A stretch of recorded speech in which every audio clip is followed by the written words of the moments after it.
ya me presenté, doctor, soy residente de último año del Servicio de Medicina Interna.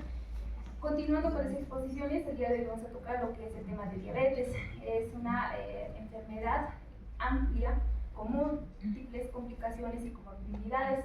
Por tanto, desarrollarlo en una sola sesión va a ser un poco difícil.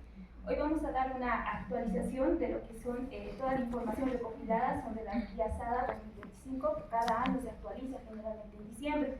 Por tanto, es la última actualización de la guía. Vamos a dar énfasis en todos aquellos puntos claves que todo médico debe saber en el manejo de pacientes, tanto en consulta externa como hospitalizados que hayan sido diagnosticados o con sospecha de diabetes mellitus.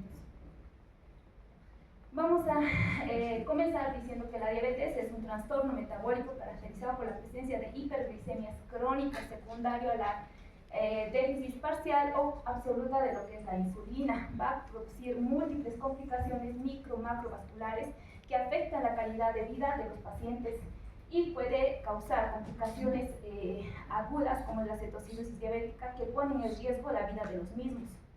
Esta es considerada una enfermedad prevenible.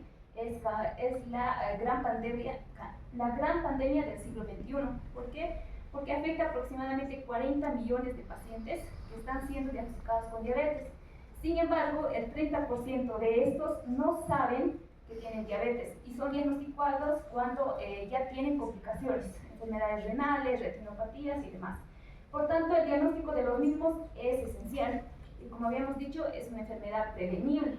Por tanto, es la arma que tenemos, sobre todo en las cosas de primer nivel, segundo nivel, es la prevención, ya que los hospitales de tercer nivel ya se encargan del tratamiento y el manejo de estos pacientes ya con complicaciones.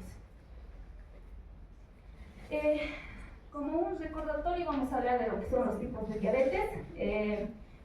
La guía los menciona así. Vamos a decir que la diabetes mellitus de tipo 1 es aquella diabetes caracterizada por el déficit absoluto de la insulina, secundario a la destrucción de las células beta. Puede ser autoinmunitaria, idiopática. Se ha visto que la mayoría de estos pacientes desarrollan anticuerpos anticélulas islotes del páncreas. Se presenta el 5 al 10% de todos los pacientes diagnosticados con diabetes. La mayoría va a debutar con una cetocidosis diabética y el diagnóstico generalmente se lo realiza entre los 10 a los 15 años de edad. La diabetes mellitus de tipo 2 es aquella diabetes con trastornos familiares, por así decirlo. Está relacionada con el sedentarismo, la obesidad y el consumo alto de carbohidratos. Estos pacientes en primera instancia van a desarrollar una hiperinsulinemia, posteriormente una resistencia a la insulina.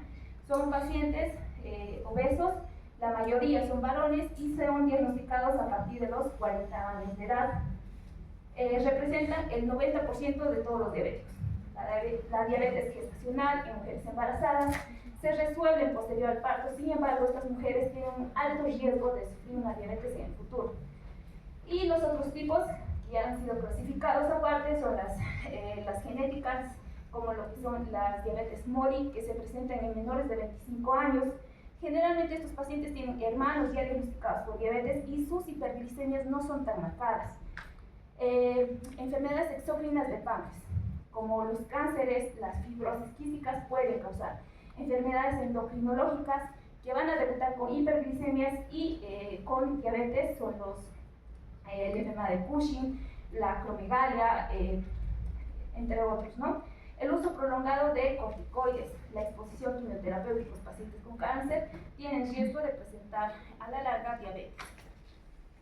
Vamos a hablar de los factores genéticos. La guía nos menciona que el antecedente familiar es uno de los primeros que debemos tener. Paciente con un hermano, tío, primo que tenga diabetes es considerado un factor de riesgo. El sedentarismo, la obesidad, las dislipidemias, la hipertensión arterial. Pacientes con alto riesgo cardiovascular son considerados como factores de riesgo. Pacientes femeninas con síndrome de ovario poliquístico. Estoy en consulta, viene un paciente con algún factor de riesgo. La guía ha realizado un cuestionario al cual vamos a ir, si preguntamos todos estos puntos, le preguntamos qué edad tiene, es mujer, si ha tenido una diabetes gestacional, si tiene hipertensión, si realiza actividad física.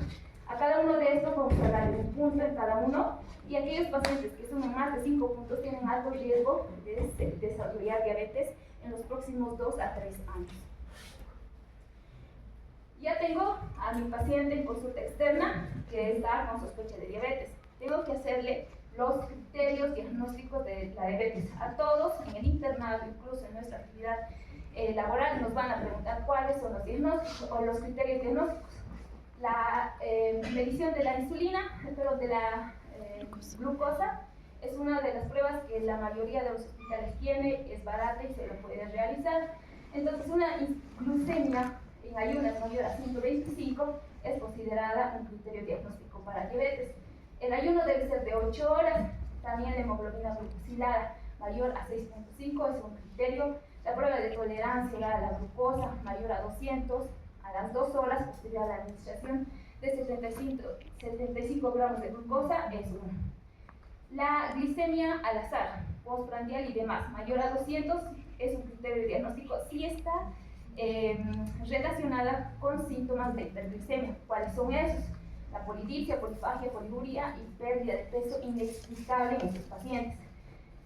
Si bien algunos no nos van a mencionar estos, si el paciente en consulta nos dice que ha tenido visión borrosa, en mujeres con enfermedades vaginales por hongos, por cándida recurrente, o un varón que haya desarrollado una balanitis por cándida, es un paciente que no tiene, digamos, ningún otro factor de riesgo, pero que no debería tener la enfermedad, nos hace pensar que puede estar desarrollando una diabetes. Estos criterios diagnósticos van a ser aplicados en 2 pruebas repetidas. Puede ser en la misma muestra de sangre o en días alternos. Si tengo ya hemoglobina glucosilada mayor a 6 y ya tengo una glicemia mayor a, digamos, 150, es un paciente que ya tiene una diabetes. Estos criterios diagnósticos, o más bien dicho, el cribado diagnóstico de estos pacientes está recomendado en aquellos pacientes mayor a 35 años y con índice de masa corporal mayor a 25. La guía nutricional para recordar es 35-25, asociado a factores de riesgo que ya lo habíamos mencionado antes. Muy bien, ya le hice las pruebas diagnósticas a mi paciente y me sale 123, 124, o una hemoglobina glucosilada de 6 o 6.4. ¿En dónde estoy parado? Entonces hay que ver, hay que diagnosticar la prediabetes.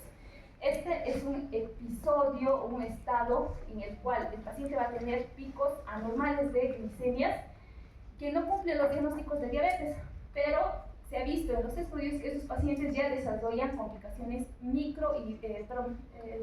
macrovasculares. Estos pacientes tienen un riesgo de a los 3 años desarrollar diabetes. Entonces, esta es una alarma a todo personal sanitario para poder realizar las medidas preventivas antes de que la enfermedad se presente. ¿Cuáles son los parámetros que vamos a tomar? La glicemia en ayunas, la prediabetes va a ser entre 100 y 125. Una glicemia menor de 100 se considera normal. La carga de tolerancia a la glucosa de 40 a 199. Inferiores a esos son normales. Y en cuanto a la hemoglobina glucosilada, de 5.7 a 6.4. Son los criterios que vamos a manejar para decirle a un paciente: tienes prediabetes. Habíamos mencionado, y la guía le da gran importancia a que la prediabetes es una alarma que hay que tener en cuenta. Esta es una enfermedad prevenible. Entonces hay que hacer todo este esquema de medidas preventivas, hay que indicarle al paciente que las realice para que podamos detener la enfermedad. Estas medidas no solo son utilizadas en la prediabetes, vamos a ir desarrollando y también se la utiliza en la diabetes. Vamos a ver qué son los cambios de estilo de vida, sobre todo en cuanto a la dieta. Ya no nos recomienda las dietas mediterráneas y demás. Nos dice que hay que indicarle disminuir el consumo de carbohidratos, alimentos ultraprocesados, porque la mayoría de los pacientes no siguen las dietas o tienen eventos con familiares, trabajos, donde la dieta es muy diferente. Pero hay que indicarle que la mayoría del tiempo, de las 24 horas, por lo menos 18 horas, debe seguir una dieta saludable, rica en vegetales, alimentos y evitar lo que son las gaseosas y demás. Lo que es el ejercicio, recomienda realizar ejercicio más de 30 minutos al día, más de 150 a la semana. Esta actividad debe ser de moderada a intensa. Si calculamos en horas, hay que recomendarle 2.5 horas de ejercicio a la semana al paciente. Y eso, pensándolo bien, estas son pocas horas de ejercicio en estos pacientes que tienen alto riesgo. Y la pérdida de peso se recomienda de 5 a 7, pero de 5 a 10. Sin embargo, la pérdida del 7% de la masa o del peso corporal de estos pacientes disminuye el 80% de progresión de la diabetes mellitus y mejora la calidad de vida del mismo. De igual manera, le da importancia al tabaquismo, el alcohol y demás. Dos criterios que se han sumado a estas medidas son lo que son los hábitos del sueño. Aquellos pacientes que duermen menos de 6 horas, tienen alto riesgo de presentar diabetes, pero tampoco es dormir mucho. Aquellos que han dormido más de 9 horas, igual es un factor de riesgo. El estrés crónico, porque aumenta los niveles de cortisol, es otro factor de riesgo al producir hipertensiones sostenidas en los pacientes.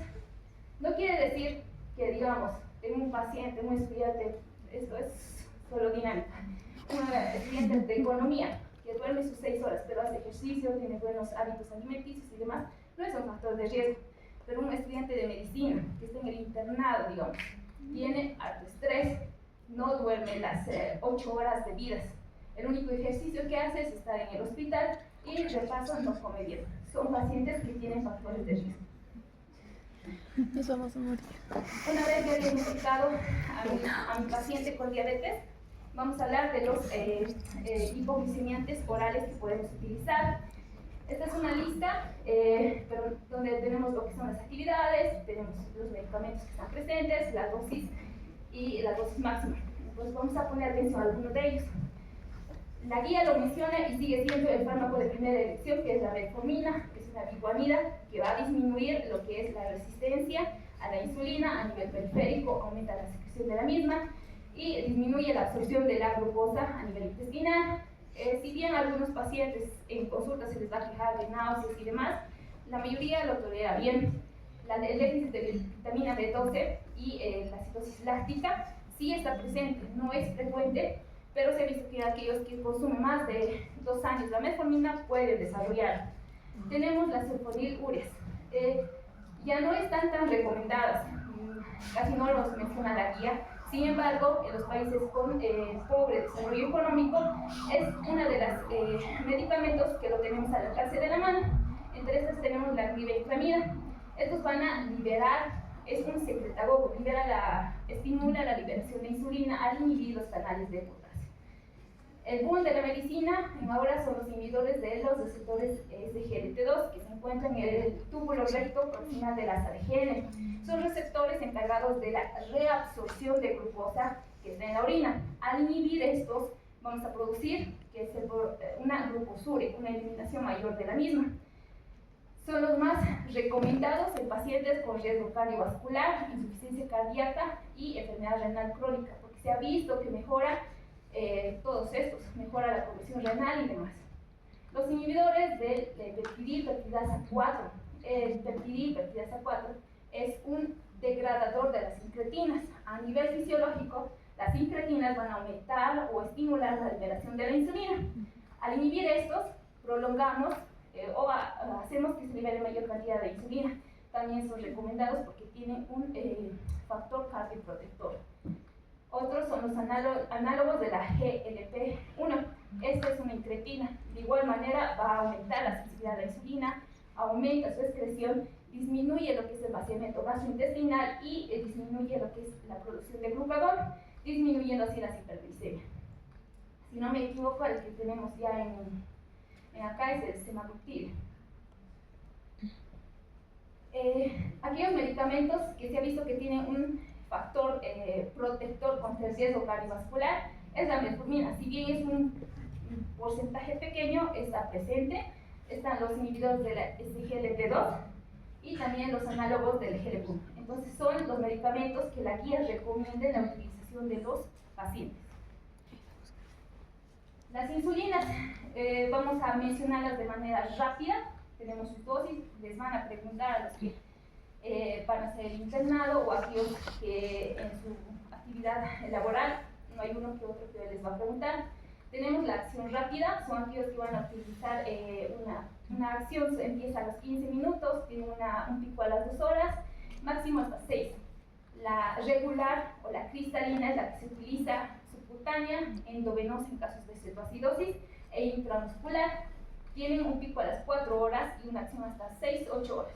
La NPH, si bien acá dice 24, debe administrarse cada 12 horas porque tiene una vida media de 12, un pico a las 8 y su efecto empieza a las 2 horas.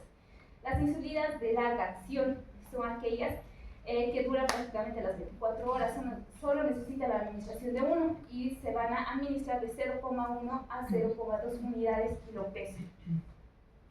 Esta es una tabla donde vemos, ¿no? La regular tiene sus picos, la LPH y las de larga acción, que no van a tener un pico y actúan prácticamente las 24 horas del día. Son las que ya están más recomendadas, sobre todo en los pacientes con diabetes mellitus de tipo 1. El manejo tiene que ser integral, multidisciplinario, no porque uno sea médico internista o un médico endocrinólogo se lo va a agarrar al paciente. Estos pacientes necesitan visitas con endocrinólogos, nefrólogos, el oftalmólogo y demás. Por eso el manejo debe ser interdisciplinario. Como primer pilar tenemos lo que ya habíamos mencionado, cambios en el estilo de vida, la dieta, el ejercicio y disminuir el peso. Pero ¿cuáles son los medicamentos? Una vez diagnosticadas, sobre todo en aquellos pacientes con diabetes mellitus tipo 1, el fármaco de elección es la metformina. Este va a disminuir de 1 a 2% de la hemoglobina glucosilada. Si el paciente en la segunda visita, en la tercera, me viene ya, sigue con hemoglobina glucosilada de 8.5, yo ya debo pensar añadir un segundo antidiabético oral. Este va a ser basado en las diferentes características del paciente. Si el paciente es renal o enfermedad cardiovascular, yo tengo que elegir.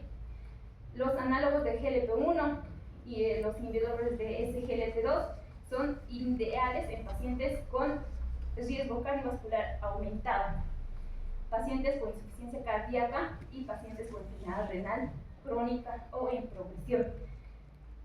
Para el baja de peso, se ha visto que la semaglutide, que es un análogo del GLP-1, es uno de los indicados, el control glicémico de igual manera, y en pacientes con enfermedad hepática de igual manera. Hay que ir modificando según las características del paciente. De igual manera nos habla de que se puede utilizar combinaciones de antidiabéticos orales y lo que es la insulina. Alguna recomendación que da no en la guía sino en otras literaturas es de lo que es la glibenclamida. Es un medicamento que aumenta el peso y produce hipoglicemia. Está indicado a aquellos pacientes que tienen hiperglicemias marcadas y que están consumidos catabólicamente con bajo peso, entonces se les puede dar. Pero el efecto contrario, el efecto adverso que produce son hipoglicemias. Entonces en esos pacientes enfermos renales o riesgo de hipoglicemia no es indicado. Es importante que todos los pacientes diagnosticados con diabetes a partir de los 40 años sí o sí está indicado la administración de estatinas. Si son menores de 40 años hay que ver el perfil metabólico, colesterol y triglicéridos y demás para ver si se les va a administrar o no. De igual manera se ha visto que la administración de aspirina en pacientes con alto riesgo cardiovascular mayor a 50 años es uno de los factores protectores del mismo. Ahora, ¿cuándo está indicado la utilización de las insulinas? Todo diabético de tipo 1 lo tiene que utilizar, la combinación de los mismos, pasar bolo, y aquellos pacientes que vienen a consulta en reiteradas oportunidades con glicemias capilares mayor a 300, que ya están utilizando 2-3 antidiabéticos orales, tienen que utilizar insulina. Aquellos pacientes con hemoglobina glucosilada mayor a 140, de igual manera tienen que utilizar insulina. Y la persistencia de síntomas hiperglicemiantes, poliuria, polidipsia, pérdida de peso inexplicable, en estos pacientes sí o sí está indicado la utilización de insulina porque mejora las complicaciones o previene mayor las complicaciones en estos pacientes. Ya tengo a mi paciente, está diagnosticado y estoy dándole el tratamiento que debe seguir. ¿Cuáles son las metas glicémicas que debo seguir? En cuanto a la glicemia en ayunas, se recomienda que el 70% del tiempo estos pacientes estén entre glicemias de 80 a 130, una glicemia postprandial menor a 180 y con un el número mágico en la diabetes es 7. Nos recomienda, y la guía nos menciona, que debe ser menor a 7. Lo ideal es 6.5. ¿Y esto por qué? Este es el equivalente de la hemoglobina glucosilada y la glicemia. Si vemos que 7, la mayor parte del tiempo el paciente estaba con glicemias de 154 la media, entre 123 y 185. Estas no cumplen las dos metas anteriores que habíamos mencionado. Pero si el paciente tiene una hemoglobina glucosilada de 6.5, vemos que las metas de la glicemia sí se han cumplido. Entonces, la hemoglobina glucosilada es uno de los parámetros de seguimiento que evalúa los niveles de glucosa a nivel de los eritrocitos. Los eritrocitos van a vivir 120 días. Por tanto, el parámetro del mismo nos da de cómo el paciente ha estado con las dietas y el cumplimiento del tratamiento entre los 2 y los 3 últimos meses. Además nos recomienda de que la mayor parte del tiempo estos pacientes se debe evitar el 4% de hipoglicemias, porque puede producir complicaciones, sobre todo en pacientes adultos y por enfermedades renales. Algo que me olvidaba decirles, es que la hemoglobina glucosilada, si bien es un parámetro que todos debemos manejar en pacientes con diagnóstico y tratamiento de diabetes, este va a estar afectado en diferentes patologías. Durante el segundo y el tercer trimestre de embarazo se va a alterar el posparto de igual manera. Pacientes con hemodiálisis, anemias, talasemias, hemorragias o la utilización de eritropoyetina altera la producción de los eritrocitos y por tanto va a alterar lo que es la hemoglobina glucosilada. En estos pacientes pues no es tan fidedigno basarnos en la hemoglobina glucosilada. ¿Cuáles son las metas cardiometabólicas que vamos a tener en estos pacientes? Es necesario que ellos estén con un colesterol menor a 200, un HDL mayor a 50, incluso nos dice 70 miligramos por decilitro, las HDL menor a 100, los triglicéridos menor a 150. En pacientes que tienen diabetes e hipertensión arterial, estos se recomienda una menor de 140 a 180. Van a escuchar en las guías de hipertensión, incluso nos dice menos, pero hay que considerar que este es un paciente diabético e hipertenso. En pacientes hipertensos, diabéticos y una progresión de la enfermedad, se recomienda de 130 a 180. Ya estoy diagnosticando, he hecho mis metas en estos pacientes. ¿Cuáles son los estudios laboratoriales que debo pedir a los mismos? La historia clínica siempre se va a realizar al inicio. Posteriormente, las consultas pueden ser, dependiendo las metas que estoy siguiendo, el cumplimiento del paciente, pueden ser al mes, 3 meses, 4 meses. En cada consulta se debe medir el peso, índice de masa corporal, presión arterial. Estos pacientes desarrollan neuropatías, sobre todo a nivel periférico, miembros inferiores, y tienen alto riesgo de tener pie diabético. Por tanto, hay que hacer una inspección verificando si hay heridas, hongos, infecciones a nivel periférico. Hay que ver la sensibilidad, los reflejos de los mismos.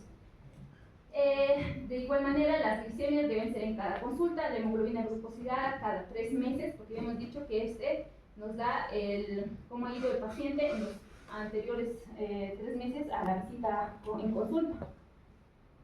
De igual manera, la creatinina, si el paciente cumple los objetivos, está con una creatinina dentro del rango, puede ser al ingreso y de forma anual. De igual manera, los electrolitos, el ácido sérico, la microalbuminuria. Todo paciente que esté diagnosticado de diabetes debe realizarse una visita con el oftalmólogo. Este debe ser de forma anual. La visita al dentista debe ser cada 6 meses, cada año. Con el nefrólogo de igual manera. Si todo está dentro de parámetros, de manera anual, para ver si el paciente está desarrollando lo que es micro-macroalbuminuria. Si el paciente que viene con triglicéridos dentro de parámetros normales, el control debe ser anual, pero este se va a modificar dependiendo del cumplimiento de los mismos. Si son pacientes que no cumplen, están con triglicéridos mayor a lo mencionado, debe ser cada 3 meses, 4 meses, incluso cada 6 meses. En cada consulta hay que indicarles que su enfermedad es crónica, hay que educarles en cuanto a la dieta y ejercicio. La guía recomienda mucho y le da un gran valor a realizar todo eso. Ahora, las metas para pacientes que están hospitalizados son diferentes. Son pacientes que van a estar hospitalizados por diferentes causas, infecciones, complicaciones, cirugías y demás. Estos pacientes tienen alto riesgo de producir hipoglicemia. Lo que recomienda la guía es que los controles de glicemia se entren en pacientes hospitalizados que no son críticos entre 80 y 130. Las glicemias postprandiales menor a 180. Hay que evitar las hiperglicemias mayor a 200. Y algo que nos recomienda es que todo paciente internado que va a estar sometido a un procedimiento quirúrgico tiene que estar con insulina, a pesar de que en su caso está utilizando un hipoglicemiante, debe utilizar insulina. Y este debe ser modificado cada día viendo las condiciones clínicas del paciente. En pacientes hospitalizados en unidad de cuidados intensivos, intubados, hipotensos, con falla renal, las metas son diferentes. Estas son entre 140 y 180. Nos hace recuerdo de que no deben hacer hipoglicemias. Son pacientes con tienen alto estrés, tienen catabolismos mucho más alterados. Entonces, sí, estos pacientes realizan hipoglicemias y pueden ser una causa de muerte en los mismos. Nos recomiendan, en caso de hipoglicemia, la dextrosa al 50%, puede ser incluso al 33%, pero no nos dice que se administre al 5 o al 10%. Sí o sí se tiene que utilizar 50% para corregir las glicemias. Además, nos indica que en pacientes críticos, la monitorización de glucosa, siempre y cuando el paciente sea crítico y diabético, este debe ser cada 1 a 2 horas, como máximo, dependiendo de las características clínicas del paciente. Y bueno, eso sería todo.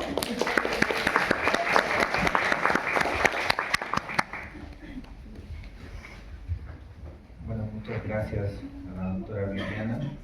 Si tienen alguna pregunta sobre esta patología que expuso, no sé si hay alguna duda o comentario. ¿Qué medidas se puede tomar en caso de que exista inicios de un pie diabético? El pie diabético se lo va a catalogar en 4 tipos. Pie diabético tipo Wagner 1, 2, 3. El 1 solo afecta la piel, el 2 tejido celular subcutáneo, 3 músculo y 4 huesos. Dependiendo en el estado que esté el paciente, hay que iniciar antibióticos, curaciones y medidas protectoras. Si están en un centro de primer nivel con un pie diabético tipo 1, inicio de antibióticos y curaciones, y el control estricto de las glicemias es lo ideal. Ya te llega un pie diabético con 6 semanas de evolución que nos ha pasado, que no ha remitido ni con los antibióticos, es necesario hacerlo valorar con un servicio de cirugía cardiovascular, una ecografía Doppler, para ver dónde se encuentra el área de ateromatosis. Y pues lamentablemente la mayoría de los que llegan acá al hospital son de tipo 3, 4 y terminan en amputación. Por eso la guía nos indica que la prevención es importante. No es bonito decirle a un paciente de 40 años que le van a amputar el pie. Son extremidades valiosas para ellos. Por eso el centro de primer nivel tiene que hacer el régimen estricto de las glicemias, e incluso ya se habla de lo que es la remisión y curación de la diabetes, siempre y cuando el paciente cumpla las metas que habíamos mencionado. No sé si hay alguna otra. Doctora, una consulta. ¿Cómo se podría tratar la neuropatía diabética en los pacientes cuando ya tienen en la planta de los pies el dolor? Ya. La neuropatía diabética es una complicación microvascular por la función de disminución de la irrigación de los nervios periféricos. Generalmente ya es una enfermedad avanzada. No se puede decir que la vamos a regresar o la vamos a curar. Hay que hacer un manejo del dolor en estos pacientes. La administración de pregabalina es lo ideal. Se lo puede administrar una, dos, incluso 3 veces al día. Y sería una de las medidas, pero lamentablemente la mayoría de los pacientes, incluso para pregabalina, no reviven. Y la guía nos menciona que el único que podemos administrar son la pregabalina. Gracias.